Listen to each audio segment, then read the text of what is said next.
Forever the Greatest Love by Eddie Keegan. God was waiting patiently for Juliet and Romeo to arrive up into Wonderland to give them a heartfelt, wonderful greeting, bidding them to enter through the purple starry-filled gates. Juliet and Romeo were filled with amazement as God led them through a garden with grass coloured in an assortment of every colour of the rainbow. Juliet and Romeo looked to the sky and saw a perfect blue sky filled with planets that sang merry tunes in perfect harmony. They both laughed, thinking, "We have indeed arrived in heaven." God led them to a log cabin by the side of a lake, with many people all dressed in white playing happily. God entered the cabin and said to them, "This is your new home. You may stay here forever and have love and much friendship to be happy for all time." God left them to settle in and bid them goodbye, saying, "If there is anything you ever want, just dream of it peacefully and it will be granted." Juliet and Romeo never felt more at home. Looking all around the cabin and seeing all the perfect touches in many trinkets furnishing their cabin, they said, "We are indeed happy." When night time came, the planets switched to singing melodic lullabies, accompanied by fairy tales, whispered by the stars, which had just filled up the night sky. Juliet and Romeo retired to their bedroom, which had a glass opening in the roof, portraying all of heaven's majesty. They kissed each other good night, both wishing each other dreams of pleasant tomorrows and loving forever nights. God rested in his own log cabin, looking into the world. Though Juliet and Romeo don't seem to know that I know all about their troubled love story and the tragic ending they both succumbed to. God thought, "I will have to come up with a plan to give all young lovers strength, courage and wisdom to never give up in love or life and have long and happy lives." God went into his own dreamy sleep, dreaming and planning for the world, a story that would give untold generations inspiration to be happy and find love of all kinds. Rising the next morning, God felt that he had come up with a good plan which involved sending Juliet and Romeo back into the world to rewrite their lives into a happy ending love story. God foreboded, thinking, "How can I ask Juliet and Romeo to go back into the world and take away their piece of heaven?" Then looking out his window and seeing his children, who he cared for so much, said to himself, "I will put my plan to Juliet and Romeo to see if they will go along with it." Meanwhile, Juliet and Romeo, who were completely unaware of God's plans, walked through the gardens thinking, "This is a wondrous day." They found a spot by a willow tree and picnicked there for a long dreamt of moment. While dusk approached, God appeared from behind the willow tree, greeting Juliet and Romeo fondly. He sat beside them and spoke these words: "Juliet and Romeo, on your journey through the world, you met many problems, and your love by trial was dulled. So one day you felt as if your fate was set. So you kissed each other deeply with your last life's breath. Perhaps your trials were for you too much, and so you drank the vial with a vanishing touch. But left behind is a sad legacy to young lovers in love, so I thought perhaps you might like to go back, to write a happy ending story in a happier track. But if you go back again on this journey, you will meet problems great. But do not worry, because I'll be with you every single mile, and together we'll overcome the world's any trial."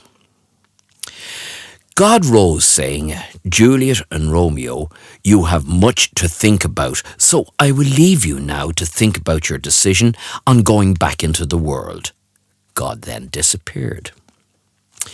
Juliet and Romeo were very confused, contemplating a journey through the world, which had so many problems and troubles, and talked about what they were going to do.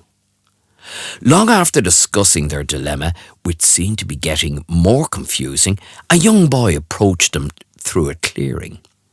Juliet and Romeo were attracted to the boy immediately, as he reminded them so much of someone they both knew and were fond of. The boy was first to speak, saying, Isn't the peace of heaven so beautiful? But I sometimes think it's a pity the family I left behind don't have the peace of heaven I have. I sometimes think I left my family sad when journeying through the north of Ireland. One day, I got caught up in a bomb explosion which killed me and horribly maimed my mother. She now lives in a home for the blind. My father turned to drink. He still lives at home in Dublin, curses the English for ever getting involved in Ireland and the terrorists for their killing and torturing of innocent people who never wanted to get mixed up in madness. Juliet and Romeo then asked the boy, Do you have any brother and sisters? The boy replied, I have a sister 18 and a brother 21 who both found it almost impossible to cope with our father's drinking. My sister got pregnant and is considering an abortion. She is terrified that she would not be able to cope with our father drinking and a new baby. At the same time, she has to cope with the IRA tormenting our brother. The IRA threatens that he can never leave the organisation he joined when he was 17. All his so-called friends told him that he would be a freedom fighter. My sister fears that she may one day end it all. My brother, tormented by the fact that he has killed so many innocent people, leaving so many more in a worse state than our mother, also fears there is no way out and continually thinks of ending it all also. I just heard God has a plan which could give hope to my family, and I just wanted to see you to wish you good luck on your decision. The boy's heaven mother then came along saying, It's time to come home, to the little boy. Leaving the woman and the little boy, bid Juliet and Romeo a fond goodbye. Romeo looked into Juliet's eyes, listened with tears and said, Perhaps there could be some hope for that boy's family. God has said, if we go back, that he will be with us all the way. Juliet and Romeo were laying in each other's arms, pondering their decision and taking in all of heaven's glory. Suddenly, a beautiful woman sailing on a nearby lake tied up her yacht and walked over to them. The woman then said to them, How wonderful it is to be able to sail carefree, free from the confusing world left behind. But sometimes I wish my husband could be with me to share in all my much prayed for dreams. His time is not yet at hand, and as I sail, I just hope and pray that God will keep him safe in the world, as he has many problems. Juliet and Romeo passed a long time talking to the woman about the world and heaven. When Romeo asked the woman about the nature of her life and her husband's problems, the woman replied, My husband has been a doctor for many years, tending to many people who suffered untold hardship. He has worked around the clock in his efforts to alleviate the suffering of others while neglecting his own health and the time that he put into our marriage. Some time before my death, I was feeling so lonely and neglected that I took up with another man. This man made me feel wanted for a while. I found out later the other man didn't really care for me. He was nowhere near the man my husband was. Juliet and Romeo then asked the woman, "What happened to your marriage?" The woman replied, "After the brief affair with the other man, I contracted a virus and my husband didn't know anything about my affair. He took a break from work and devoted every waking hour to my needs, which were great. After some time, I developed full-blown AIDS and wasn't given much time to live. So I told my husband about my affair. I tried to explain to him that I had been desperate in my loneliness and frustration at what seemed to be his rejections. My husband was deeply confused at my affair and my impending death, which was getting more difficult to cope with. When I had become bedridden, he decided to put me in a nursing home and did not see me for a few weeks. He needed to get himself together. In the meantime, the man I had the affair with sent me a bunch of flowers with a get well soon card, ignorant and uncaring to the fact that I was dying. After weeks of much crying and depression, my husband drew strength from somewhere and came to see me. He told me that we were still man and wife, that he still loved me dearly, and he even arranged to have a cot put down beside my bed so as he could be with me at all times.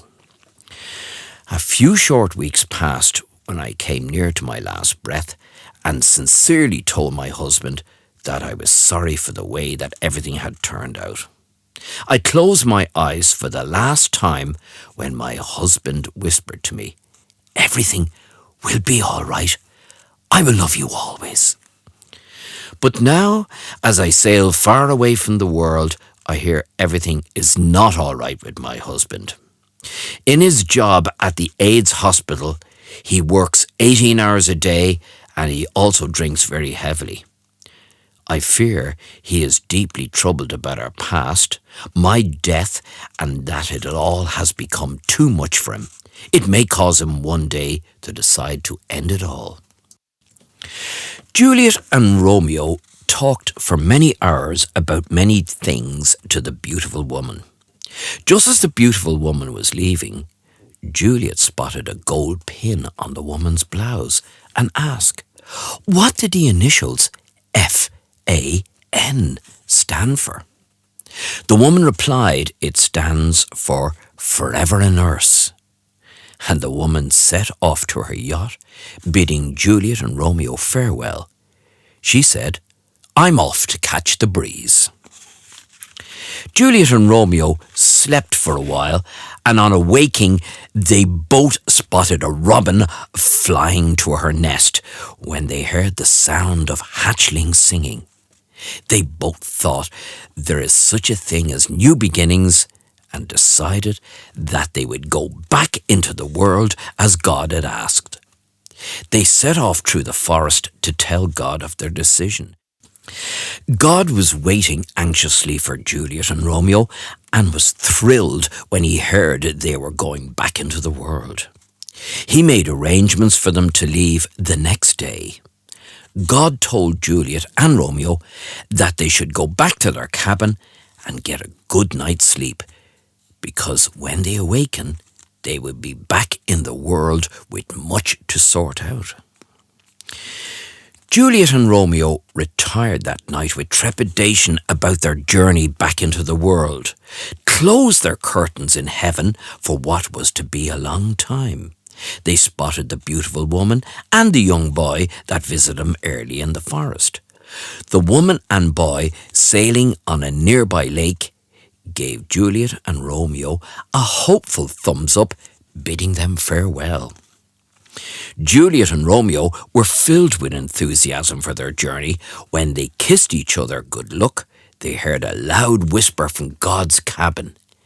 "Be careful, come home safe and sound, and I will be with you both at all times." With the curtains drawn, they slept. Juliet awoke to unfamiliar surroundings. A happy smile from her father and careful monitoring by her nurses. The nurses were running around, astounded by Julia's recovery. She had been in a coma for 3 months. Julia's first words were questions as to where her mother, Fan, was. Juliet's father, after a nod from her doctor, told Julie that her mother had died 3 months ago after a mysterious illness. Julia had a faint recollection of her mother not being well, but couldn't remember any of the details. Juliet's father explained to Juliet that she had gone into a coma brought on by a car accident, which happened on the night of her mother's funeral.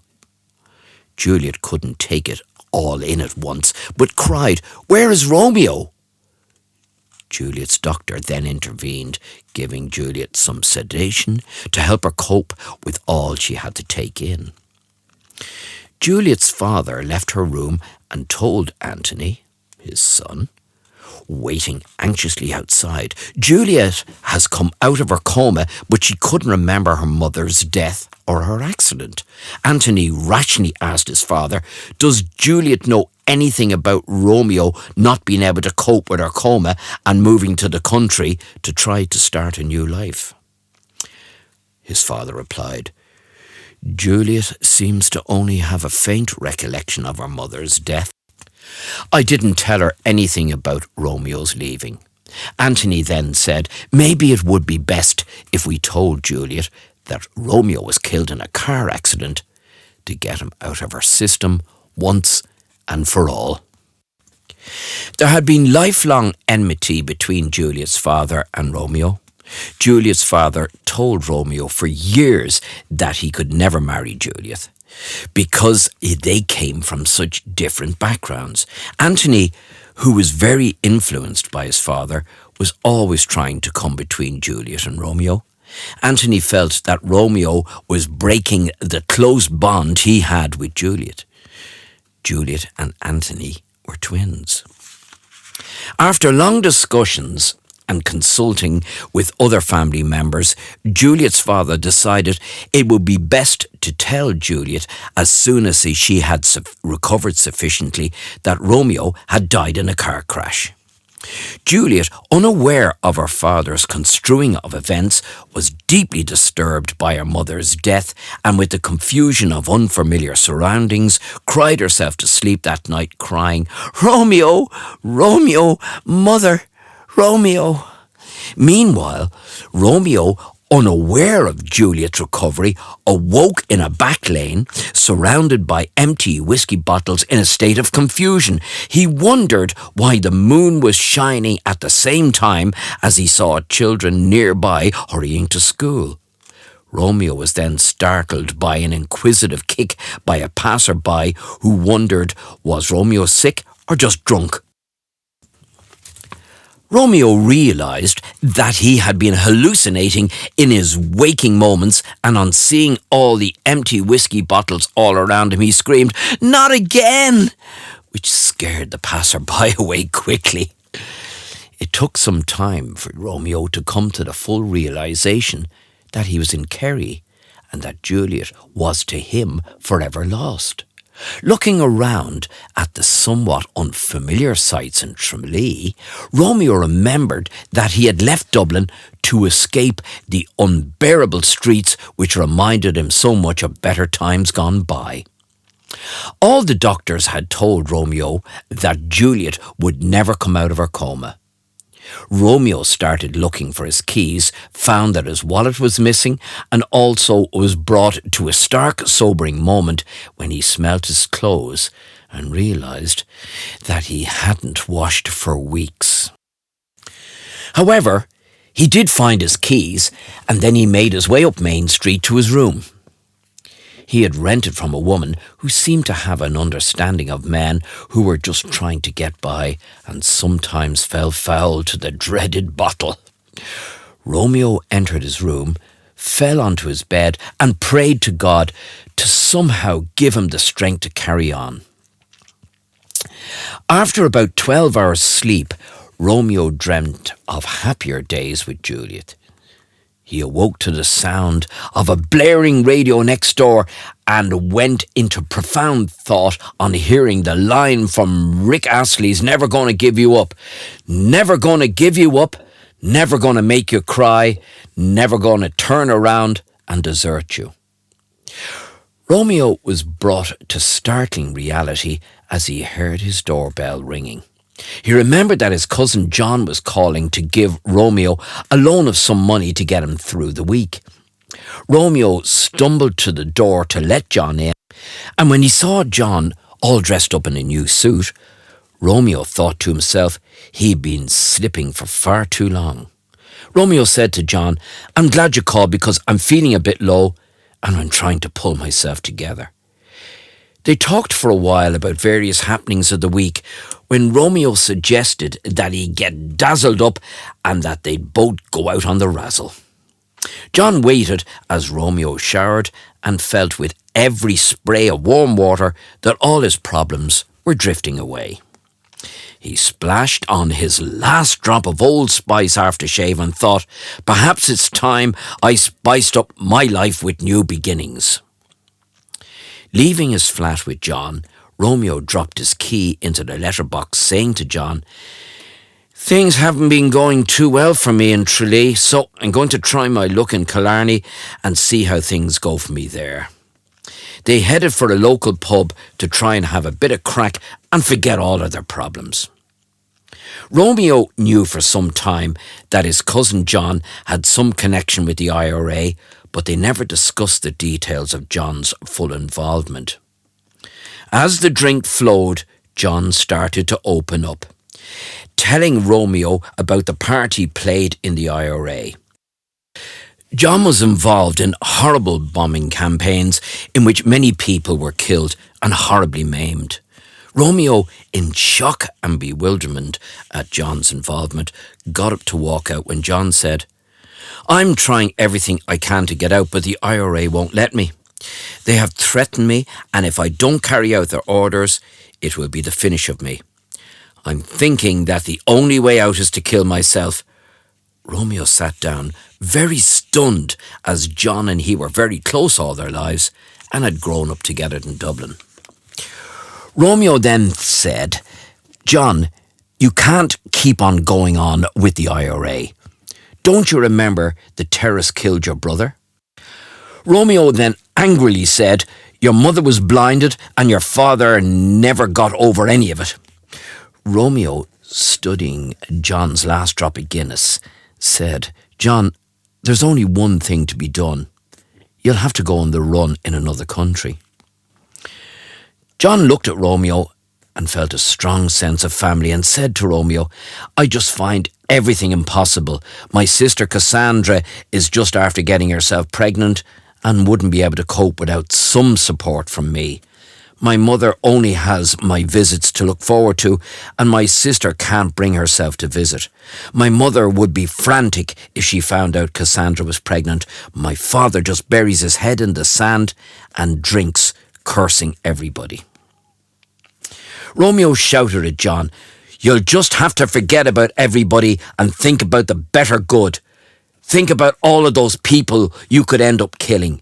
You have to think about making a decent human being of yourself and get away from the bloody IRA and all that mayhem. Don't worry about your family too much, because I'll do everything I can do to get myself together and help your family as much as I can." John said to Romeo, "I don't know what to do, because I've a meeting with the cell here in Kerry tomorrow about a new bombing campaign abroad. I'm down to my last few pounds and can't afford the boat fare to make the break." Romeo then said, "Oh, shag it to hell, John. You can have my Rolex. That should be enough for you to make the break." John stared at the watch and said, "Juliet gave you that watch for your 21st. Romeo took the watch off his wrist, put it into John's pocket and said, "I will always have the memory of Juliet's love and the great thought in my heart to cherish for all time. It will be enriched if you accept the watch and make a new start and a good life for yourself." John accepted the watch, leaving Romeo saying, "You're right, Romeo. Shag it all. I'm leaving for Holland tomorrow. John shook Romeo's hand and said, "Try and look after yourself, Romeo, and if you can manage it, I would appreciate if you could look out for my family." Waving to each other goodbye, Romeo shouted after John, "You were always closer than a brother to me, and one day we'll both see happier times, hopefully together, and when we overcome all our problems." They parted, with Romeo standing outside of the pub, realising that he hadn't the price of the bus fare to Killarney, so he set off on foot. He wasn't too bothered by the night cold or his problems because, encountering the night stars, he felt some warm feelings inside and the hope of new beginnings for himself and John. Romeo's first night in Killarney was spent sleeping on the streets, but he wasn't too bothered as he felt a new sense of freedom. He nodded off in a shop porch and, feeling the moon's nightlight all around him, his last thoughts before sleeping were, "Goodbye, Juliet. Goodbye, Juliet. Goodbye, John. Goodbye, Juliet." Romeo woke the next morning to the sounds of school children passing by shouting "Tramp!" at him, while their mothers hurried them on and tried not to look at Romeo. Romeo said to himself, "I'm going to get work and start a new life for myself. I'll try and put all my problems in the past." So Romeo started the day by washing in a nearby restaurant and spent the rest of the day looking for work. He called into a supermarket just before closing time. The manager spotted a spark in Romeo's attitude at the interview and told him he could start in the stores the next day. Romeo was thrilled and set off to try and find a hostel that would put him up and accept the rent on payday. Not long after, he found nice quarters not too far away from Killarney National Park, which was a much treasured place for Romeo. He often remembered special moments from his youth when he wandered the park's vastness and beauty without a care in the world. Romeo slept peacefully that night, and the thought of a drink never entered his mind. He was so preoccupied with plans to make a good living and making many new friends. At work the next day, Romeo met many friendly co-workers, including a lot of gorgeous girls, and over the next few weeks, Romeo worked hard, earned a lot of money, and developed a great social circle. Romeo was on his day off when he bumped into an old school friend, Derek from Dublin. Romeo was so excited about the idea of talking about old friends and good times that he invited Derek for a drink. In no time at all, they were rightly sloshed, reliving old days avidly with each drink taken. When the pub was about to close, Romeo asked Derek back to his hostel for a drink. And before they both knew it, they were halfway through a large bottle of whiskey and engrossed in a game of poker. At the beginning of the game, they were only playing for pennies, but soon the pot was full of fivers. Romeo was winning most hands. Drunkenly, on the last hand, Derek clumsily dealt Romeo 6 cards, and before Romeo noticed the extra card in his hand, Derek jumped up shouting, "You bloody cheat!" to Romeo. Romeo, taken aback at Derek's wild ranting, just said, "It was just a mistake, and anyway, it's only a game. You can have the pot anyway because I've been winning all night." Derek wasn't easily quietened and started shouting at Romeo, "You're a bloody cheat! You left that poor girl in Dublin to go it all alone after her mother's death, and you don't even go to visit that poor girl after her terrible accident. You don't give a damn about anyone else but yourself. That's why you had to slither off to Kerry, because no one in Dublin had any time for a miserable little rat like you."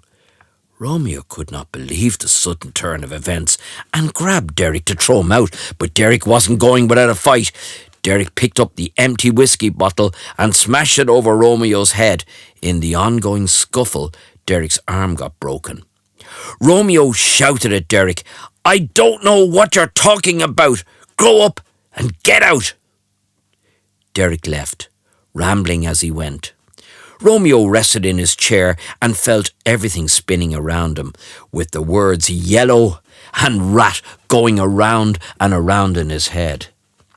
He sighed, thinking sometimes the world and the people in it are just too much to handle. He comforted himself, saying, "At least I have a good job and some good friends to help me cope with a confusing life." Romeo slept that night dreaming about the fight he had with Derek when they were both 10. Romeo laughed in his sleep when he dreamt of Derek running home to his gran with a black eye and empty pockets, as Romeo had taken all his marbles as a payment for Derek smashing his glasses. Romeo was still laughing when he woke, when he looked out at the kitchen and saw the whiskey-stained cards all over the floor. He remembered the full reality of last night's disaster with Derek. He lay there in confusion and said, "Maybe I'll never have another drink." He said a prayer to God, "Please give me the strength to give up the drink." Derek, in the meantime, wasn't so philosophical. He thought this was Romeo's way of screwing him out of much-needed money. The fact that Derek didn't know the full details of Juliet's circumstances didn't help his proper thinking. He heard from a strange source that Julia was pregnant at the time of her accident and that Romeo had just run out on Juliet and her child. Romeo just couldn't be bothered with all the problems. Julia never was pregnant. Derek decided to put the word around Killarney that his family and friends had driven that Romeo out of Dublin. He spread the false details to a lot of people around the town, including one of Romeo's workmates. The townspeople, being such a close-knit community, where everybody knew everybody else's business, coupled with the fact that some country people were wary of blow-ins, didn't help. When Romeo arrived into work later that day, all his workmates were acting strange. At first, Romeo thought the strangeness might be because he was hungover and late for work. He started to talk to one of the girls that he was very fond of. The girl was hurriedly stacking shelves and abruptly asked Romeo, "Why do you work so far away from home?" She rushed off to an imaginary meeting, saying to Romeo, "Maybe you'd be happier working in Dublin." Romeo was baffled and thought he'd go to the bathroom to freshen up. As he entered the bathroom, he was met by cold stares from his colleagues. Romeo found it difficult to pass off the stares and asked, "Is anything wrong?" One of his colleagues said mockingly, "Somebody has let off a stink bomb, and there's an awful smell around here." Romeo then innocently took a deep breath and said, "All I can smell around here is the bleach." One of his colleagues then cruelly said, "There's a lot more around here than the toilets that should be sterile." At first, Romeo thought that his workmates were playing some sort of funny prank that he couldn't understand. He thought he'd go along with it and jokingly said, "There's an awful smell around here all right, and perhaps we should all be sterilised, as there's enough fucking idiots around here to keep all the other fucking idiots in Kerry amused forever." Romeo then burst into a fit of laughter, which was cut short when all his colleagues shouted, "Scumbag!" and walked out the door. Romeo sat down, lit up a cigarette, and thought to himself, "Is it possible that I'm having some sort of hallucinatory episode?" He admitted to himself that he had drank more than a large bottle of whiskey the night before.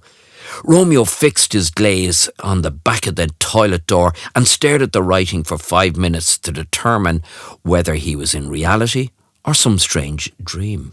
After reading "scumbag" about 100 times, Romeo said to himself, "These country people are very strange. I think I'll just keep my head down and stay quiet for a few weeks and stay off the cursed drink." Romeo shaved and had a wash. When he went to the stores to move some boxes, One of his colleagues said, "You're wanted upstairs by the boss." Romeo's heart almost stopped, and he asked, "Does the manager or the owner want to see me?" His colleague replied, "It's the president of the Court of Human Rights that wants to see you, fucking idiot." Romeo just threw the boxes aside and said, "Everybody's gone mad." Romeo went upstairs to see the boss, whom he thought might be able to make some sense out of the morning's incidents. As he was passing a stairwell, one of his colleagues gave Romeo a nod to cross over the stairway by way of the scaffolding. Romeo went to cross when the scaffolding gave way, and as Romeo was falling down the 20-foot pit, he prayed that God would save him. When Romeo hit the bottom, he was very stunned, and when he saw the scaffolding was about to fall on top of him, he thought this could be it. He somehow got the strength from somewhere to block the scaffolding with his bruised hands, and praying, he cast the scaffolding aside. Romeo's whole body was bruised, but he felt no pain, and after about a minute he composed himself and climbed to the top of the pit. When he got to the top, his boss was passing by and was in a state of shock at Romeo's accident. His boss then said to Romeo, "What do you think it was that saved you?" Romeo replied, "It must have been my prayers on the way down." Romeo's boss said, "That was a trap, and you were blessed to have walked away." Romeo then said, "I'm sure there's no harm done, as there doesn't seem to be anything broken. What was it you wanted to see me about anyway?" The boss looked at Romeo's bruised arms and said, "I'm sorry to have to tell you, but there's been a downturn in business recently, and I'm going to have to let you go." Romeo was dumbfounded and walked out of the store without a word to anybody. He made his way back to the hostel. Arriving at the hostel, in the kitchen he took out a bag of frozen chips from the freezer, which he was going to put on his bruises to bring down the swelling. Suddenly the hostel owner came in, and when he saw all Romeo's bruises, he thought he must have been in a fight and said to himself, "I don't want his sort around here anymore." So he told Romeo, "There was a flood in your room. You will have to leave. You can collect your belongings tomorrow." Romeo hadn't the strength to argue and just walked out onto the street, and when looking at all the cars passing by so fast and all the people who seemed to be going in slow motion with strange smiles staring at him, he thought again that he was hallucinating. But when a guard asked him if he was all right, he was brought to the stark reality that the world and a lot of people in it were very strange, and thought perhaps he was getting stranger with every step he took. So he stopped walking and sat down in a doorway and just cried and prayed that somehow he could make some sense out of his life. Romeo then, on resting, made up this prayer: "Please help me. God, what am I to do with my life? I've tried to get over all of my problems, but with each step I take, a new enigma stems. So please take away this cross that weighs me down and let me a new life which I long for own. But if it's your wish, I, in this life, go on. Please help me to carry your fated ton." John arrived back in Dublin the next day and immediately went to a pawnbroker in Capel Street. Standing outside the pawnbroker's looking at watches in the window, he wondered how much he would be able to get for Romeo's watch. Romeo's old friend Derek, who John also knew, was passing by. Derek shook hands with John with his left hand, because his right hand was broken, and asked John, "What brings you to this part of town?" John didn't know anything about Derek and Romeo's fight and just replied, "I'm trying to pawn a watch. I'm a bit strapped for cash, you know." Derek asked, "Is it a good watch?" When John showed it to him, Derek says, "I might be interested in that. Maybe I'd be able to let you have 200 for it."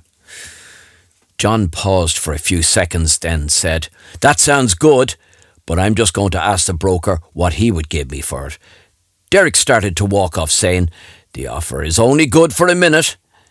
John thought quickly to himself that the pawnbroker might only give him 100, so John called Derek back and did the deal. Unknown to John, the pawnbroker would have easily have given him 500. Derek shook hands on the deal, asked John, "Where are you off to with the bag?" John just said, "I'm off on holiday to get away from everything." John, leaving, said, "The sooner the better." John thought before he went back to his apartment he'd go visit his mother and maybe call in to see Juliet, who he didn't know was out of her coma. John's mother was delighted with John's visit, and they talked for a long while John's mother touched John's face and says, "I don't need to have eyes to see that there's something wrong with you, John." John just passed it off, saying, "Sure, there's something wrong with everyone these days, ma'am. It's nothing to worry about, but things have been getting me down for a long while, and I'm going to take a holiday abroad. I won't be able to see you for a while." John's mother was very understanding and just said, "Try and get everything sorted out in your life, John. Come to see me again when you get back, when everything is sorted out. Don't worry about me, as I'm very happy here." As John left, his mother said, "Be good, John, and try find love. Say a prayer for Cassandra and your dad." John left saying to himself, "Who could ever love anyone like me?" But after seeing a young blind woman reading Braille in the garden, he reflected, thinking that everyone can adapt and change. He thought to himself, "I do all that. I can change, and who knows, might even find love one day." Later that day, John visited Juliet. In reception at the hospital, John was delighted to see Juliet's father. He was in the waiting area and was very cheerful. John thought perhaps Juliet was improving. John's father was very surprised to see John because they'd never seen eye to eye. Juliet's father shook hands with John and thought he'd have to come up with something quickly to make sure John didn't tell Juliet that Romeo wasn't dead. Sitting down with John, Juliet's father said, "John, Juliet had made a remarkable recovery and was out of the coma. Juliet has developed a weak blood vessel in her brain and that she might not have a very long time to live," which was a lie. Juliet isn't to be told. It would be for the best. Juliet's father continued saying, "We told Juliet that Romeo was killed in a car accident as she has lost most of her memory, and it would be cruel to bring Romeo back from his new life when Juliet might have had so little time. It's better if Romeo gets on with things and we look after Juliet." It took John a few minutes to take everything in. After seeing the genuine look of concern on Juliet's father's face, John said, out of a sense of loyalty to Romeo, "It's probably best if Romeo gets on with his new life. The secret is safe with me." John bought a big bunch of flowers for Juliet. After receiving the flowers, Juliet never looked better. There was an immediate spark between Juliet and John, and they talked for a long time. They relived moments of their youth when they both thought that maybe one day they'd marry.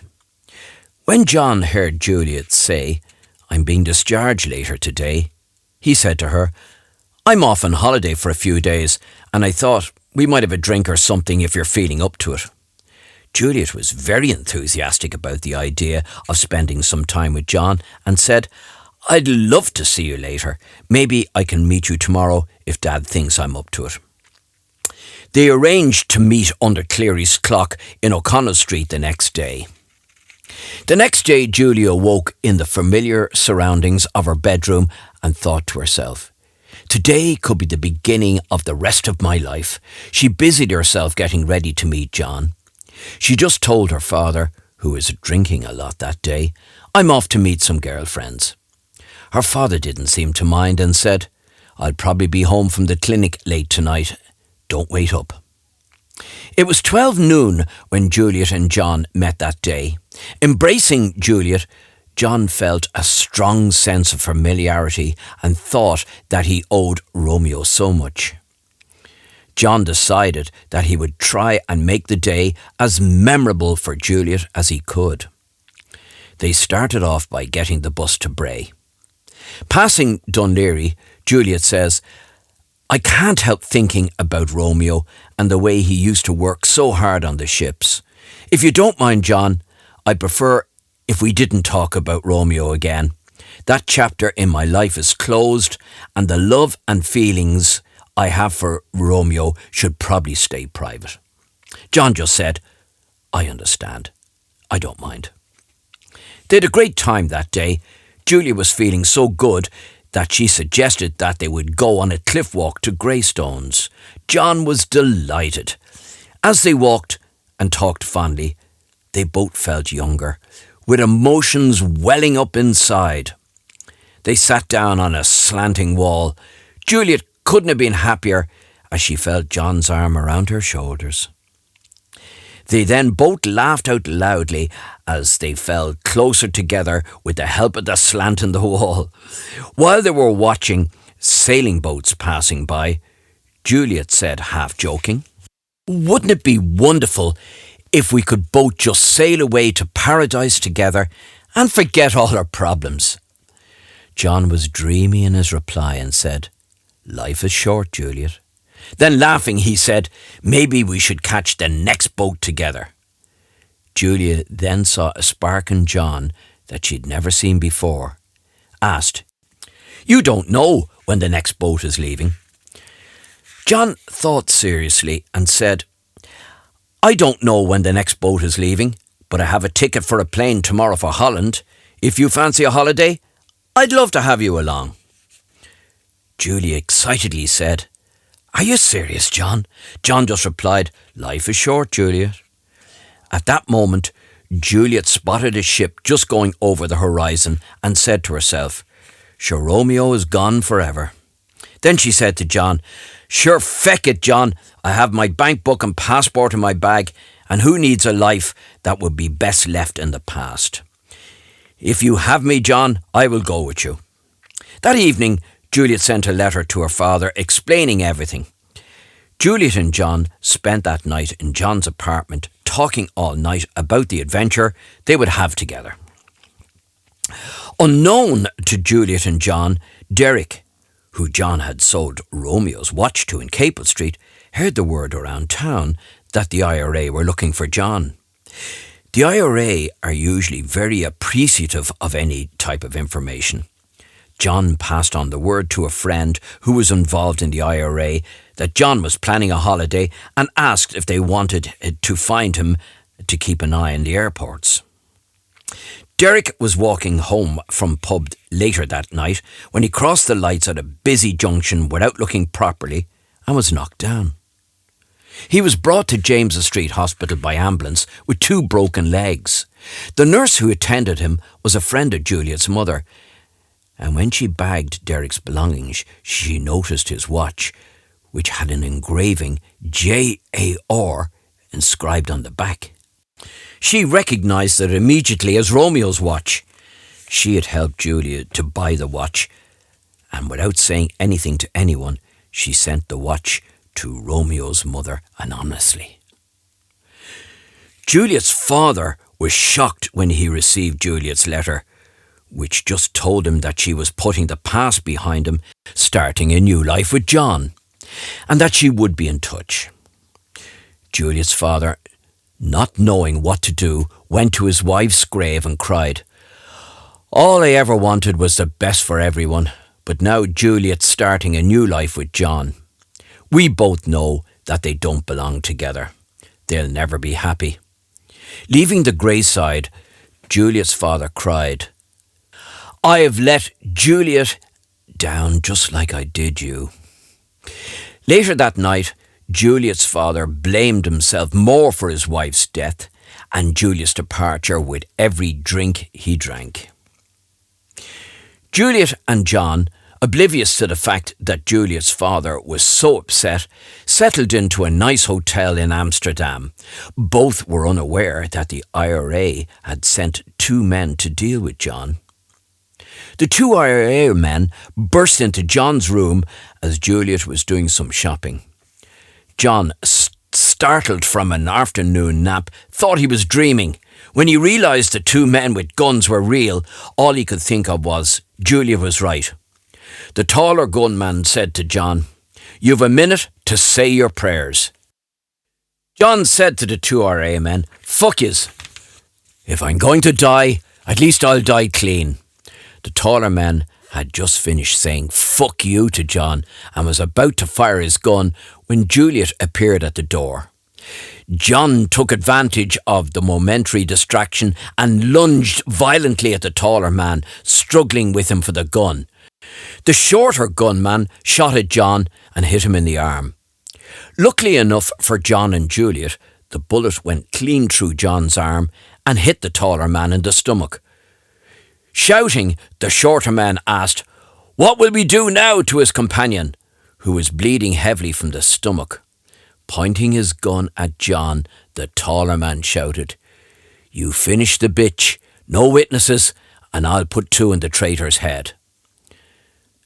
John made a run for it, out the open door, sounded the fire alarm in the corridor and escaped down a stairway to the lobby. The 2 gunmen decided with all the noise to get out as quickly as possible. They left by the fire escape off the room.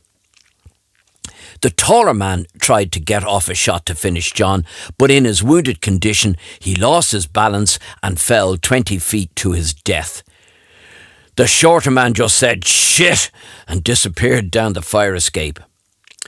John thought quickly, realised that he probably wasn't safe anywhere, decided that the best thing to do was to part from Juliet to keep her safe.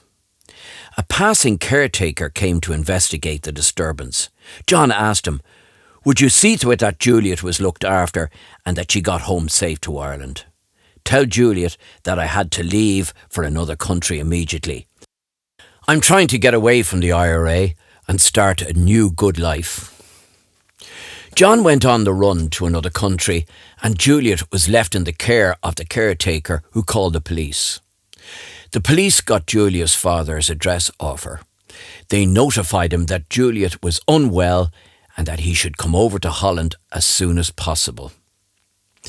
Juliet's father was deep in work at his clinic when he got the message. He dropped everything and flew to Holland immediately. Juliet was brought to a downtown hospital to recover, and she couldn't have been happier to see her father. The doctors explained to Juliet's father that Juliet was clinically depressed and in a state of shock from the recent events. The doctors also told him that Juliet would need a lot of time in a suitable hospital to recover from all her past traumas. Juliet's father made the arrangements to bring Juliet back to Ireland and to get a bed for her in St. Patrick's Hospital in Dublin.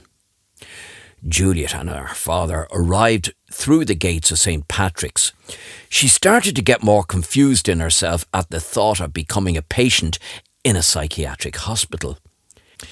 As she was led through beautiful gardens to her unit, Juliet started to feel a peace come over her that she had not felt for a long time. She began talking to her doctor, who was a nice foreign gentleman. Juliet was reassured that she would be all right. The doctor explained to her that the hospital was just a much-needed place where she could recover from all her past traumas. Juliet settled into her bedroom that night, looking at 2 young lovers sitting in the gardens. She realised that she had never really come to terms with the fact of her mother's or Romeo's death. After her brief, confusing affair with John, Juliet decided that night that she would never again get involved with another man. She lay in her bed that night, prayed for her mother, for John, and for Romeo, who she believed was dead. In the meantime, Romeo was having a very difficult time in Killarney. He had no money, no job, and no friends. Social welfare told him it would take 3 weeks to process his application for payment. So, with no other option, he asked for food in local restaurants, with only one chipper giving him a few chips. This kept him going for a few days. Romeo entered Killarney National Park with the frightening thought that there was something seriously wrong with the world. Sitting on a bench, which was deep in the park, Romeo started to go into profound thought at some of the most horrific things that had happened in the world's history.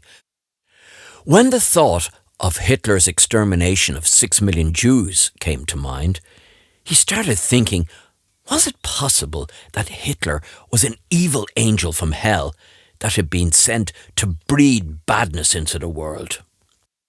Romeo became frightened when he thought about the terrorists not so far away who went killing innocent people, some of whom were children. Romeo's mind started to drift. He thought about Stalin and shook all over. He confirmed in his mind that there was far too much wrong with the world than probably should be contemplated, and decided that the only way to stay sane was to escape. Romeo decided there and then never to leave the sanctuary of the park, and to try and live in a world of his own in the park, which reminded him of younger days when life seemed simple and uncomplicated. He wandered the park's beauty for 3 days without food, believing that he had found peace. Lying in the park one night, Romeo noticed that the moon was shining by far brighter than he had ever seen it before. He saw a shooting star fall from the night sky and heard the very reassuring sounds of Amazing Grace playing somewhere in the distance. After this, Romeo was more peaceful in himself than he'd been at any other time in his life. As the last few sounds echoed off into the distance, Romeo felt a strong instinct to leave the park and go home to Dublin. Romeo left the park the next morning. He felt some enthusiasm at the thought of going home to Dublin, and he decided that he would call into a priest's house nearby the park to ask for some assistance. Romeo explained to the priest, "I haven't eaten or slept for days. Can you help me?" Romeo gave the priest the name of his priest in Dublin, who he could check with that he was basically a decent person. Romeo sat in the waiting room and his mind started to wander with the thought of Stalin being responsible for the deaths of 50 million people, but he shook off these thoughts, singing Amazing Grace to himself. The priest came back to Romeo a few minutes later and said, "Go home." Romeo exclaimed, "I don't have a penny in my pocket and I haven't eaten for days." But the priest just repeated to Romeo, "Go home," and showed him the door without even a crust being offered. When Romeo left the priest's house, a passing car splashed rainwater all over him, and Romeo then asked himself again, who are these people? As Romeo arrived at the Killarney to Limerick road, while trying to read the signposts, he realised that he had lost his glasses in the park. Thumbing as he went, Romeo hoped that somebody would give him a lift and help to restore his faith in humanity. He wasn't lucky with a lift, and after about 50 miles walking, he decided he would call into a convent that he was passing by. The nuns must have noticed Romeo was in a run-down condition as soon as they saw him, and gave him a good meal straight away. Romeo, through his trials, had become very unwell in himself, and when a young nun asked him, "What's wrong with you?" all that Romeo could think to say was, "Amazing Grace, that saved a wretch like me.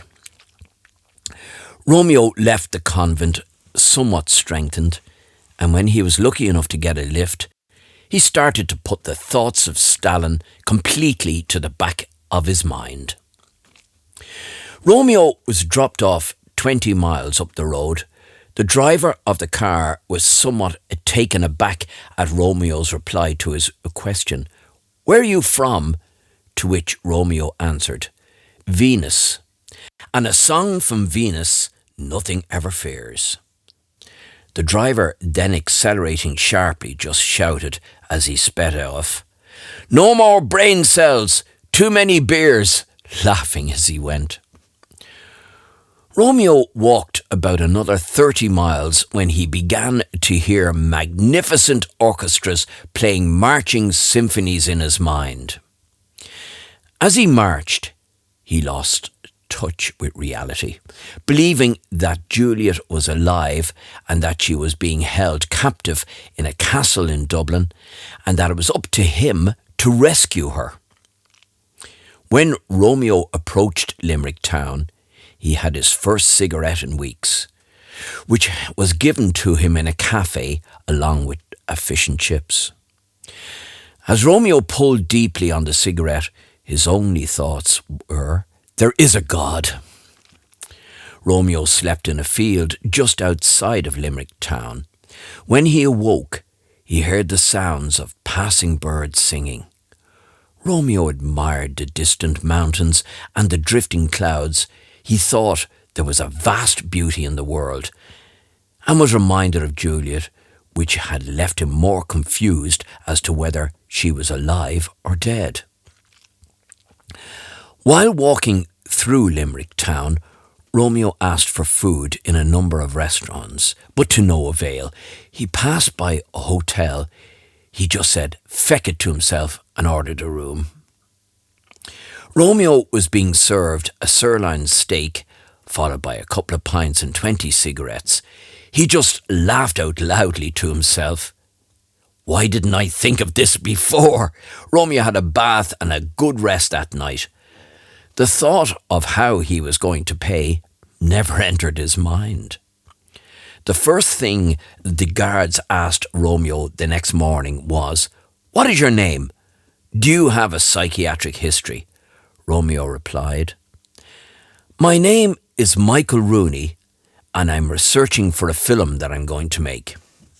The guard, at a loss for words, just said to Romeo, "Wise up, Mickey, lying eyes, tell too many lies, and go home." Romeo was just at the beginning of the Limerick to Dublin road when a nice man stopped and gave Romeo a lift. Romeo was thankful for the lift and decided that it would be best to just stay quiet and not speak to the driver. They drove all the way to Dublin in silence after only a few introductory words were said. Romeo was spotted some time after being dropped off in Dublin by John's sister Cassandra, who noticed Romeo sleeping in a doorway in a very dishevelled condition. She immediately brought Romeo into a nearby cafe for a meal. Talking to Romeo, Cassandra realised that he was completely out of it. She knew that he had never been mixed up in drugs and noticed that there was no smell of drink off him, so she convinced him to get into a taxi with her, and she brought him to St. Loman's Hospital in Lucan for attention, a psychiatric hospital. The doctors immediately recognised that Romeo was very high and very underweight, so they admitted him straight away and gave him sedatives to relax him and put him on a drip to rehydrate him. Romeo, lying in his bed that night, reflected on how nice his lady doctor had been to him and felt somehow mellowed in himself. The image of her caring smile restored his faith in humanity. At 12 midnight, Juliet was looking out of her window in St. Patrick's at the exact same time as Romeo, and as they both saw the moon appear from a starry sky, They both experienced a simultaneous hallucinatory experience, which was of Julia's mother, Fan, and Romeo's younger cousin, who had been killed in a bomb explosion in the north. Romeo's younger cousin, who was John's brother, was first to speak, saying to Juliet and Romeo, "Don't give in. Life or love and God and all the heaven are behind you. John is safe and living a good life." Juliet's mother, Fan, was sailing on a blue lake in the hallucination and just said to them, "Do not give in, paradise awaits." So Juliet lay in her bed that night, and as she settled down to sleep and said to herself, "I will never give in life," Romeo also lay in his bed that night in a confused state, saying to himself, "I will awaken Juliet." The IRA were very annoyed at losing one of their most valued operatives in the cock-up in Holland. They decided to blacken John's name in Ireland. They used his family to put the word around Dublin that John was responsible for the bomb explosion that blinded his mother and killed his younger brother, and that John was a loose cannon within the organisation. They claimed he ran off to the States with hundreds of thousands of pounds of their money and was dealing in drugs somewhere on the East Coast. Romeo was also implicated into their concoction. The IRA spread word that Romeo had helped John to plant the bomb up the north, and Romeo gave John his watch to mark the occasion, in which they described as a pure act of bollocksism. Derek spread malice around Tralee about Romeo when he got out of hospital and was walking in town one night. He heard the story that the IRA had put out and cursed Romeo and his damned watch, which had brought him so much bad luck. In his painful, vengeful state, Derek went on a pub crawl later that night and told everyone he met that Romeo and John were the biggest pair of scumbags that had ever lived.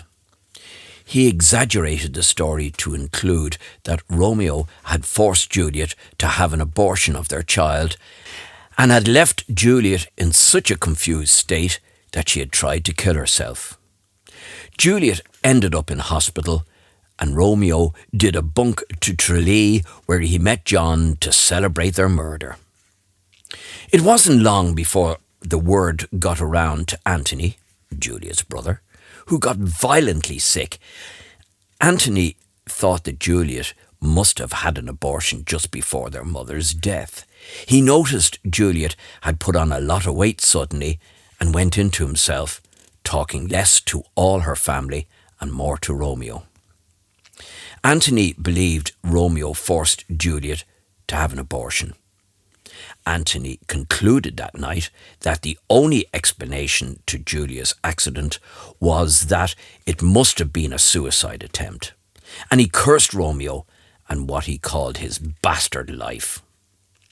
He swore that night that he would kill that murdering bastard Romeo if it was the last thing he did. Later that night, Anthony went to see a seedy character he knew in the IRA. Anthony said he heard that Romeo was in St. Loman's Hospital if they wanted to get him.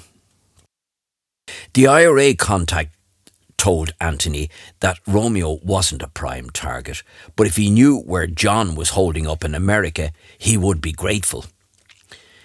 Anthony fumed that Romeo was responsible for killings that hadn't been sanctioned, and that there must be something that the IRA could do about him. But the contact just reiterated that Romeo wasn't a prime target. The contact said that if Anthony himself wanted to sort Romeo out, that they wouldn't mind. Anthony left the meeting that night with the serious thought of murdering Romeo, cursing as he went that Juliet wouldn't have the sense to see through a scumbag like that, and if they ever got mixed up again, that it would be the finish of Juliet. Anthony had 15 pints that night, trying to drown all the sorrow he felt for Juliet in her confusing life, getting mixed up with John and Romeo, and as he figured out in calculating detail all the trauma that had caused his sister. He imaged up the thought of his guilt in his mind and drunkenly laughed to himself. The world has too many madmen in it anyhow, and no bad blood is ever going to cross into my family. Anthony staggered up the quays that night, passed by a man on walking sticks. Just as the man gave Anthony a nod, Anthony remembered that he had met the man before through Juliet. Anthony was cautious in his approach and just said, "It isn't Derek, Romeo's old friend." Derek, then on recognising Anthony, thought quickly and said, "I'm no friend of that bastard since he crippled me for just telling him to give up his murder and mayhem." That night, as John and Derek sat on a bench near O'Connell Bridge, they both got pleasure from bastardising Romeo's name to the extreme. Romeo, who had never done anybody any harm in his life. As they finished their third bottle of cider that Anthony had brought from the pub, they both shook hands on their agreement to meet the following Monday night to finish Romeo once and for all. Derek hobbled up Grafton Street later that night, making plans with what to do with the $5,000 Anthony had promised him. And as he passed a travel agent's, he just laughed. "I'll be coming in to a long holiday, and sure, fuck it, anyone who would kill his own family like Romeo didn't deserve to live. To hell with him. And anyway, all I have to do is keep watch." Cassandra had been visiting Romeo every day for 2 months. They were both sitting under a spreading tree in the grounds of the hospital grounds one day. Cassandra asked Romeo, "What happened that has you into such a state of bad health?" Romeo was very slow in his reply, just saying, "No matter how hard I try to explain it, I don't think you'll understand. But as your one friend that I can trust, I'll try. Try and bear with me because it's all a bit fuzzy."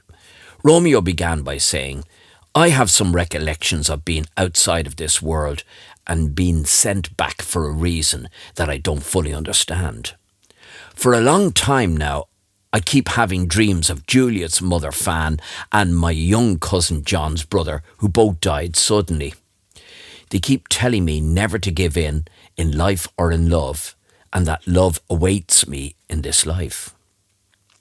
Romeo explained later to Cassandra, "When I started working down in Tralee, a lot of his workmates suddenly began to act strange. Cassandra, desperate to help Romeo, put her arms around him and said, 'Romeo, you were through a lot with Juliet's coma, and you probably weren't able to cope with all of your past and the new environment you found yourself in.' Romeo then opened up completely and told Cassandra, 'I fell down a deep pit at work one day in Tralee and got sacked immediately afterwards. That incident, coupled with a lot of other strange events that happened, I found it hard to cope with everything. I became paranoid and depressed.' Cassandra asked, 'Has my brother John been of any support to you in your isolation?'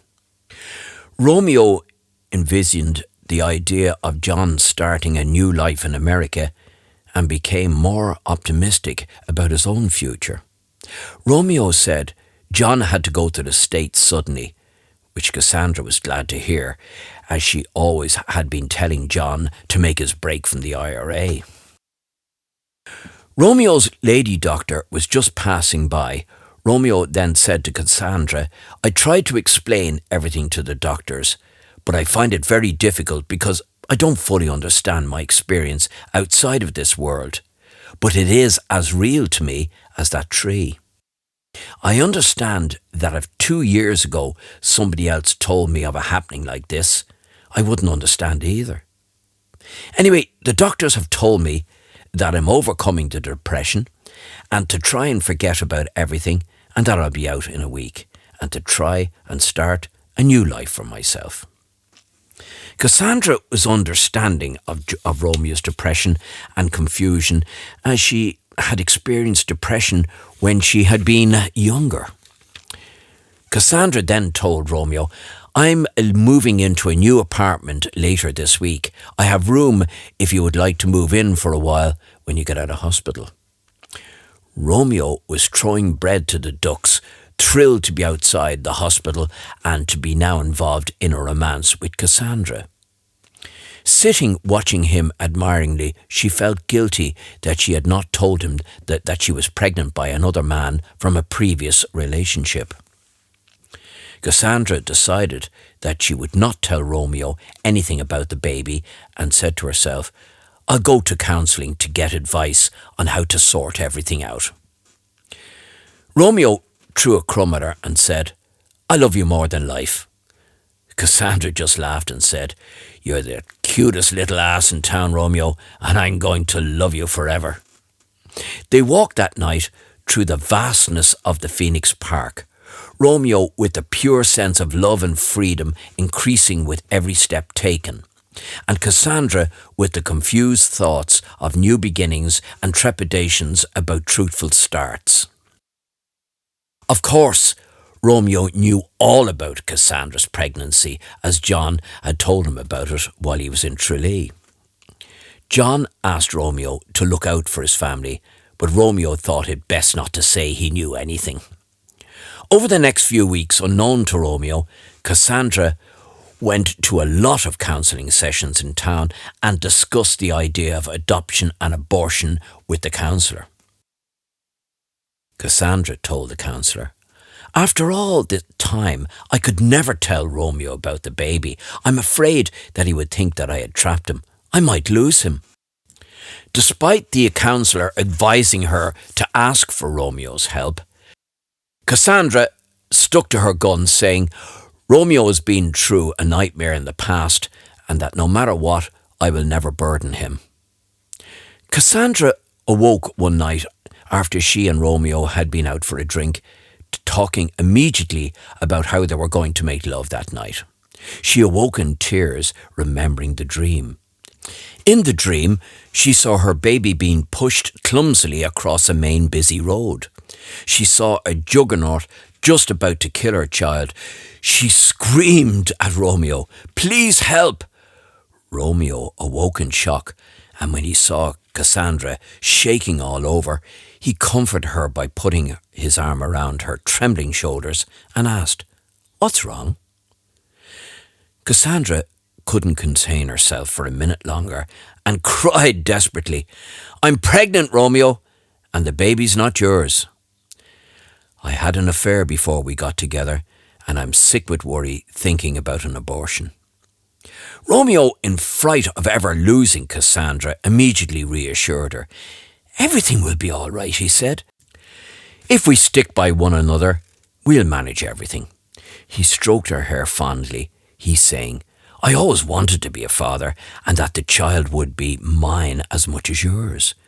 Cassandra, now in a fit of tears, cried to Romeo, I've been to a counsellor talking about an abortion, and I'm not letting you get mixed up in this.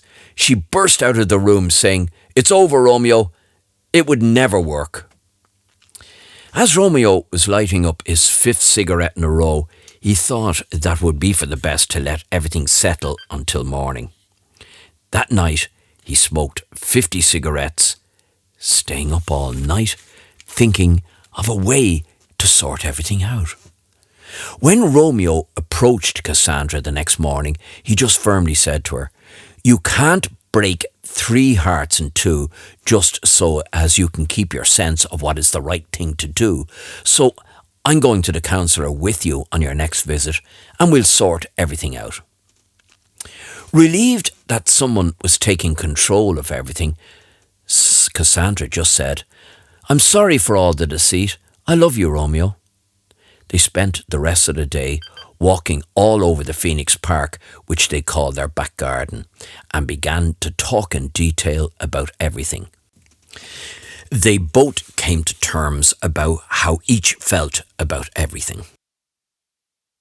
Juliet was sitting by herself, enjoying the pure peace of the gardens in the hospital when Anthony came in to visit her. Juliet was delighted to see Anthony, as they both looked very alike, being twins. And whenever Juliet saw him, she felt a strong sense of family and familiarity. They talked for a long while, and then Juliet brought up the subject of Romeo's accident. Anthony got very annoyed at Juliet for bringing up this subject and told her, "Forget you ever knew Romeo. The only way for you to recover was to stick by your family and to make a new start in life." They sat for another while when their father arrived, and Juliet was so happy to be surrounded by her family. They talked for a long time. When the subject of Julia's mother Fan came up, and since Julia had not fully recovered from her loss of memory, she asked her father, what happened that mother died so young? Juliet's father was tormented by the fact that he had kept the secret that Fan had died from an AIDS-related problem. He told Juliet and Anthony in the kindest terms, "I blamed myself for all of your mother and my problems. Your mother had an affair some time before her death and contracted AIDS. I neglected your mother for a long time, burying myself in work for years. I was also a secret heavy drinker for years."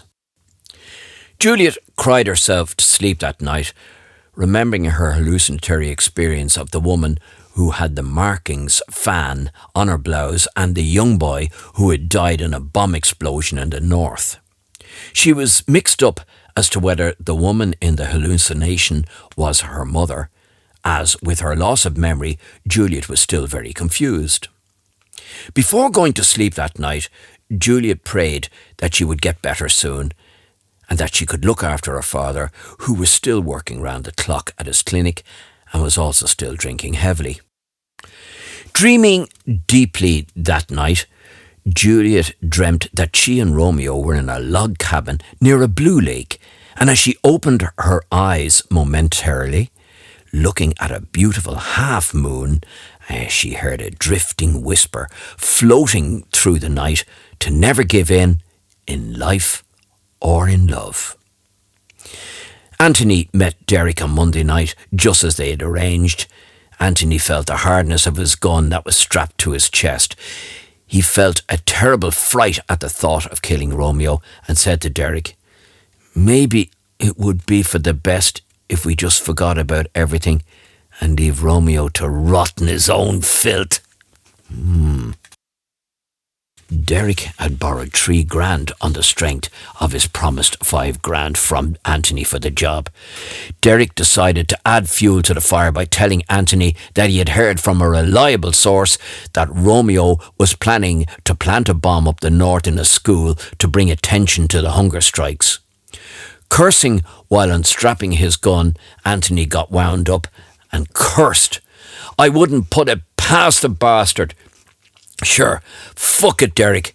If we're going to save the lives of innocent children and once and for all get Romeo out of our lives, to hell with the risk." When Derek and Anthony drove down the North Circular Road, checking out the surroundings of the apartment they were going to break into, Anthony said to Derek, "We'll wait here until 3 a.m. when everything has gone quiet." They parked up a back lane near the apartment at 2 a.m.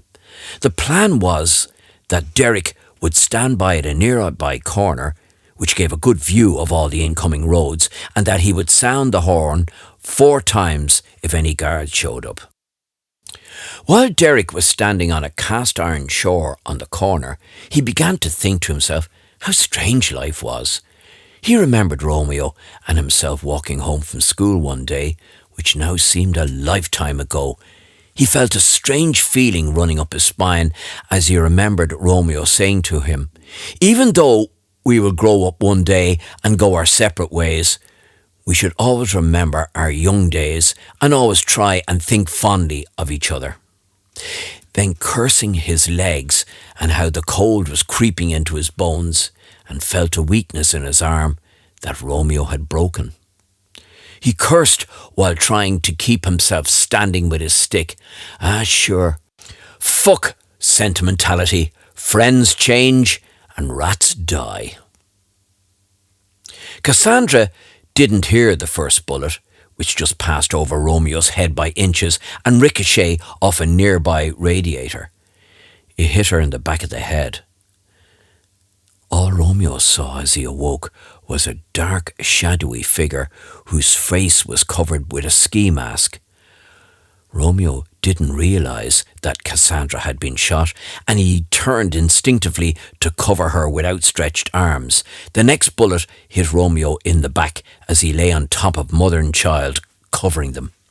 Just as Romeo was losing consciousness, his last thoughts were prayers for Cassandra, her baby, and for Juliet. Romeo thought that he would never see them again. Antony was just about to finish Romeo with a bullet to the head when his gun jammed. As he was starting to reload, he heard the car horn toot 4 times. Cassandra and Romeo were both lifeless and looked dead, so he left immediately, which was just as well for him. A passing squad car had been signalled of a disturbance in the neighbourhood, and Derek, in an alarmed state, was just about to pull off. Antony just managed to jump into the car in time for them to make their getaway. They were driving down the North Circular Road when Antony fumed. "You nearly went without me, you little shit." As they were driving down Cunningham Road, then in a more calm state, Antony yawned. "There's probably more cars on the way, so just take a left at the bottom of the hill and we'll head up through the park to Castleknock." He stressed to Derek, "Don't forget, if we're stopped, we were just coming from a snooker match in town." Derek seemed to be getting into a bit of a panic, accelerating up to the park. Antony calmed him down, telling, "Don't worry about anything. The job was clean and our alibi is sound." Antony and Derek were just leaving the park through Castleknock gates when a guard entered the crime scene. The ambulance arrived only 8 minutes later. Cassandra and Romeo were both in the A&E of the local hospital within minutes. Cassandra's doctors found out at once that her baby was dead and were able to proceed immediately with their surgery to remove the bullet from her brain to try and save her. The bullet that had hit Romeo in the back had just missed his heart by an inch, and his doctors were amazed at Romeo as his vital signs were remarkable throughout his surgery. It was 12 noon when Romeo was awakened by the sensation of a nurse moisturising his lips with a cotton wipe. The nurse asked him, "How's the pain?" Romeo's only reply was, "How is Cassandra and the baby?" Romeo was still crying at 12 midnight after being told that Cassandra had lost the baby and was in a critical condition in intensive care.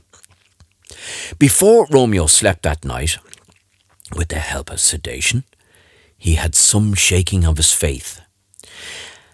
As he felt the soft touch of a nurse's hand in his, he was reminded of his experience of the woman of the Blue Lake. Just as his eyes were losing vision and as he was drifting off with sedation, his last thoughts before sleeping were, "Forever a nurse, and God, please help us."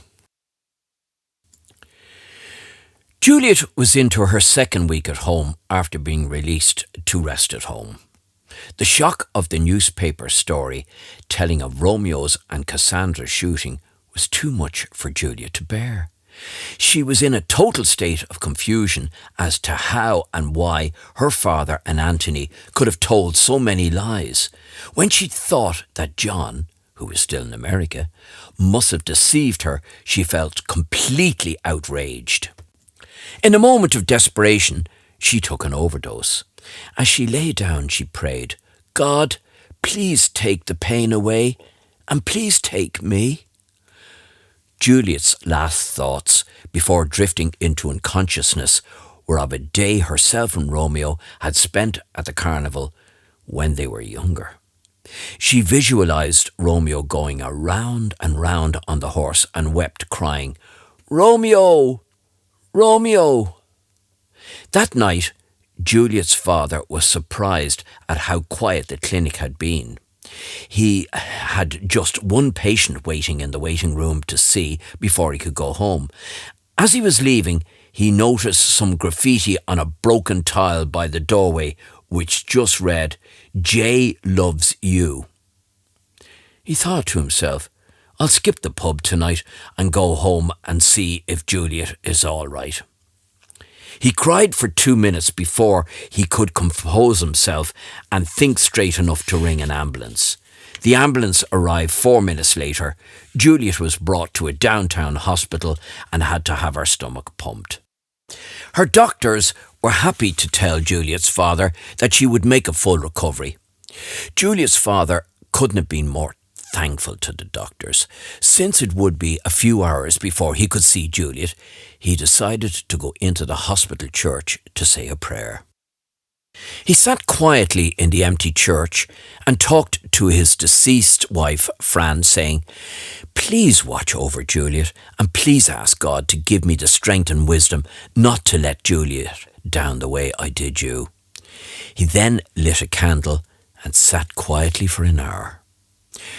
Juliet didn't know where she was when she woke up, but she was beginning to focus on the nurse that was taking her temperature. The nurse had an angelic smile. It took a while before Juliet recollected the events which had led up to her overdose. In her sedated state of mind, she was confused as to what was actually real.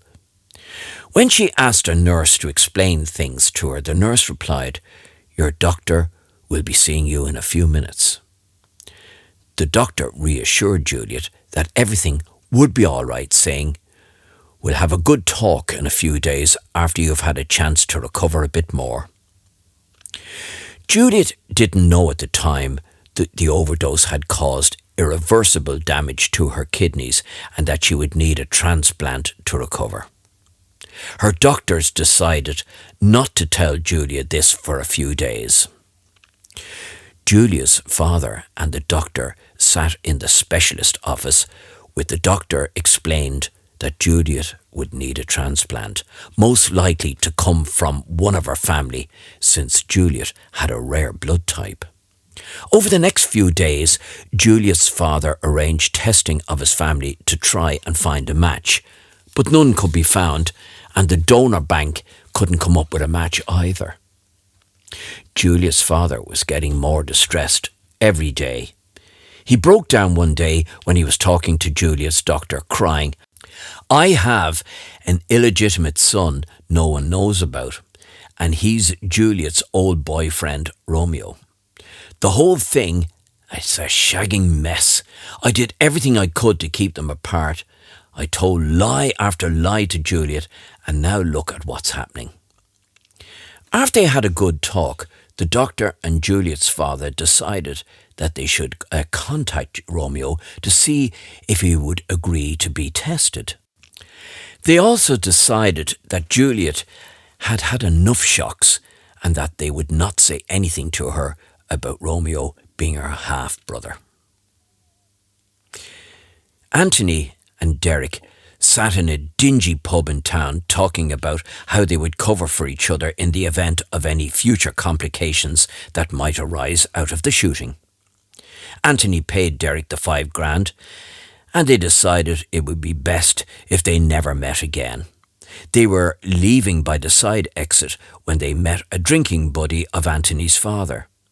He told them that Juliet was seriously ill in hospital after taking an overdose and that Anthony should get to the hospital immediately. Derek was keen to get to the bank but wasn't happy when Anthony asked him for a lift to the hospital. Derek agreed after a bit of some persuasion. They travelled up the quays, neither saying anything to each other for more than 5 minutes, and they both began to feel the tension mount. Anthony was first to speak, saying, Why the fuck did we do it? Derek didn't say anything, and Anthony continued. We shouldn't have got mixed up with that scumbag Romeo. I should have just seen to it that Juliet got off to a new start in life and should have brought her away to Europe to start a new life. Derek still didn't say anything as he noticed that Anthony was getting redder and redder in the face every minute. Anthony thought to himself that he hadn't any money on him to cover him for what was likely to be a very expensive few days, and he asked Derek for £500 to cover him. Derek replied, "All spoken for." Not knowing what else to say, Anthony shouted, "You dirty bastard!" reached for the money which Derek had just to the right of his feet. A struggle ensued with both of them calling each other dirty bastards. The car was going out of control. Derek was finding it impossible to fight off Anthony and keep the car under control. "Two dead men here," the Garda spoke in his walkie-talkie. "They seemed to lose control of their car and went through railings on the quays and ended up in the Liffey. They both must have lost consciousness with the smash and must have drowned." The money was scattered on the river, flowing down to O'Connell Bridge, and crowds gathered on the bridge. Everybody daring each other to go in after the money, but nobody did. As the crowd was watching the money head out to sea, one little boy who was with his mother asked, "Will the English get the money now, ma'am?" His mother replied, "Sure, son, God only knows who will get it, but thank God nobody has jumped in for it, because no amount of money is worth a wooden box." When the young boy asked his mother, "What does that mean?" she replied, hurrying her son to the bus, "Too many men have spent all of their lives trying to get money, and when you die, son, you can't bring it with you." John was sitting in a cafe reading an Irish newspaper when he read a story about a recent bomb explosion that killed and maimed a lot of people in Ireland. He thanked God that he was well away from all that mayhem. John skipped to the death column. He shook all over when he read that his mother had died after a short illness. He spent all that evening tossing around in his mind what he would do about his mother's funeral and what he would do with the rest of his life that would make his mother proud of him.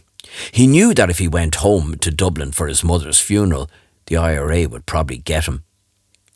After having a long chat with himself, he decided that he would go back to Dublin to attend his mother's funeral. He looked again at the horrific pictures in the Irish newspaper and just said to himself, "To hell with the bloody IRA. If I die, at least I'll die clean." As he was flying over the Atlantic, John had clarity of mind and was pleased that he had made the decision to go home. He was just coming back from the toilets when he met an old friend of Cassandra's he always liked. The young woman was first to speak, saying, "John, I'm so sorry to have heard about Cassandra." John was completely confused and thought, was it possible that there'd been a mistake made in the paper and that Cassandra had died? John then blurted out, "What happened to Cassandra?" The young woman calmingly said, "Cassandra and Romeo have been in a shooting. Cassandra has lost her baby, but that they're both stable and out of danger." When John walked through the hospital doors, he was numb with pain, confusion and sorrow about his mother, who was lying in the hospital morgue, and Cassandra, who had lost her baby. When he met Juliet's father in the hallway, he fell on his knees crying. Juliet's father told him, "Juliet's taking an overdose and she's very ill. I'm going to see Romeo to explain the predicament with Juliet. I also have to tell him that he's my illegitimate son." Juliet's father heard the words. He didn't stand a chance and turned around to see Anthony's face being covered by a doctor. He thought at first that the man on the trolley must have just looked like Anthony. Juliet's father asked the doctor, "Can I have a look at the man on the trolley? He looks like my son." He looked at Anthony for a few minutes and broke down, crying bitterly, "Fan! Fan! Fan!" Romeo was making a remarkable recovery and was delighted to see his mother sitting by his bedside when he awoke. When Romeo said to his mother, "It's been a long time, ma'am," his mother just said, "I'm here now, Romeo, and that's all that matters." Taking Romeo's watch out of her bag, Romeo's mother explained to Romeo, "Your old friend Derek was brought into A&E drunk one night. The nurse attending him was an old friend of Juliet's mother, and she recognised your watch because she helped Juliet buy the watch." Romeo's mother continued, "The same nurse has been sent in to watch her." Still not having any idea that Juliet was out of her coma and all that had happened to her, Romeo cried to his mother, "What's it all about?" His mother calmly said, "God only knows, Romeo, but God is good and everything will work out for the best in the end." After checking with Romeo's doctor that he was up to talking, Juliet's father arrived to talk to him. Romeo couldn't believe that Juliet's father had come to see him. Romeo always believed that Juliet's father hated him. Juliet's father was always trying to keep Juliet and him apart. Juliet's father was first to speak, saying, "Juliet has come out of her coma. She suffered a lot of confusion in a short time and she took an overdose. Juliet's in hospital. She's very ill and in need of a kidney transplant." Romeo was shocked when he heard all the news and asked Juliet's father, "Why did you always hate me? Juliet always loved me, and I would have stayed by her bedside forever, if only you and Anthony hadn't made it impossible for us. Now I hate you, and I can never see Juliet again." When Romeo heard the words, "I love you," from Juliet's father, he was taken aback and asked, "What in the name of God is going on?" Juliet's father explained, "I had an affair with your mother many years ago. You are my son and Juliet's half-brother. I never hated you, Romeo, or wished you any ill. It was just that Juliet could never marry you. Everything I did was meant for the best." Romeo was finding it hard to take everything in and asked, "Is there anything else that I need to know?" "Anthony is lying dead in the morgue," was the reply. This shocked Romeo even further. Juliet's father was now shaking uncontrollably, saying, "We can't find a match for Juliet's kidney transplant, and now you're our last hope." Romeo's first thoughts were that he felt torn between Cassandra and Juliet, but he immediately agreed to be tested. "You're a match, Romeo," were the words that brought Romeo relief from all of the confusion he was suffering. He keenly asked the doctor, "Would I be strong enough for the operation to donate my kidney?" The doctor said without any hesitation, "We could do the procedure in 24 hours if you agree. I've already arranged for Juliet to be transferred to this hospital, and our prognosis for you and Juliet is excellent." Romeo was a little hesitant and asked, "How is Cassandra?" When the doctor replied, "Cassandra is well on the way to a full recovery," Romeo anxiously said, "Go for it, Doc, and if you need 2 kidneys, take them both." Romeo's doctor laughed, thinking that Romeo was joking, but when he saw the sincere look on Romeo's face, he reassuringly said to Romeo, "No, 1 kidney would do just fine. Get a lot of rest. You'll need it for the operation." John went to see Juliet after his mother's funeral. Juliet was transferred to the same hospital as Romeo. John felt somewhat encouraged to go on with his plans to become a peace campaigner when he heard the good news from Juliet that with the help of Romeo, her transplant was going ahead. John told Juliet that he had taken every step to become an independent peace campaigner in Dublin. After talking with Juliet's doctors, Juliet's father told her Anthony died in a tragic accident. I'm telling you now because there's been too much deceit in the past.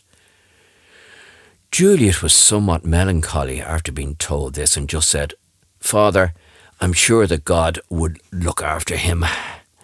There's no point in worrying about anything anymore because somehow I feel that we just have to trust in God and His master plan for us all.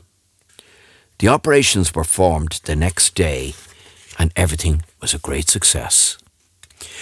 Romeo and Juliet were put in beds beside each other to recover. Cassandra was told that she had made a miraculous recovery. She was getting ready to go home, having packed all her things, when John came into her room. John explained everything to Cassandra about Romeo and Juliet. Cassandra, then half laughing and half crying, said to John, "A perfect match." She said to John, "I have something to tell Romeo and Juliet before I leave." Cassandra explained everything slowly to Romeo and Juliet, saying, "I am the child that was born to your father, Juliet. I am really your half-sister. My mother gave me away to John's mother because she could not look after me. My mother told Juliet's mother that Romeo was her son and that she gave him to her sister." Romeo and Juliet were baffled at first and said, "Why did this all happen?" Cassandra just nodded her head, saying, "God only know, but my real mother, Angela, told me everything that had happened and got me to promise never to say anything to anybody about this." Cassandra then continued, "I'm sorry for all the deceit, Romeo, but we were never meant to be together. You and Juliet are definitely not blood and you should marry." Cassandra then burst out of the room and didn't cry until she was well outside the hospital gates. She never saw Romeo or Juliet again. Romeo and Juliet were both very sad for Cassandra and all that she'd been through, and they talked for many hours about everything. Just as the moon appeared in a starry night, they both asked, "Will you marry me?" They explained everything to Juliet's father and were both delighted when he encouraged them, saying, "I honestly don't understand anything anymore and I'm getting too old to be interfering in your lives. If God has somehow brought you together and made a perfect match, then so be it." Romeo and Juliet were married in the hospital chapel a few weeks later, when the priest said, "I now pronounce you man and wife." The doctors, nurses, and all the guests shouted, "A perfect match!" As Juliet's father was throwing confetti on both of them, Juliet's doctor whispered to him, "A 1,000,000 to 1 shot, so I suppose there must be such things as miracles." John was also at the wedding, gave Romeo and Juliet a victory sign as he drank a glass of wine to their health. Romeo joined his thumb and index finger and gave John an OK sign. On Romeo and Juliet's first morning of their honeymoon, as they were walking along their paradise beach, they came across an older man who Juliet looked remarkably like Romeo. The three of them talked for a while, then Romeo asked the older man what he thought the secret of happiness was. The older man then, walking off into the sunset, just laughed. "When you're in love, you've won, my son." Romeo felt, as he was holding Juliet's hand very tightly, that time no longer meant anything. And he took off his watch, saying to Julia, "In love, no time." Then raising his arm over his shoulders to throw the watch into the Mediterranean, he looked from an approving look from Juliet. She nodded, saying, "Time," and the watch disappeared into the incoming wave. Juliet and Romeo lived happy forever. Forever, the Greatest Love. Written by Edward Keegan. Narration was by Terry Merrick.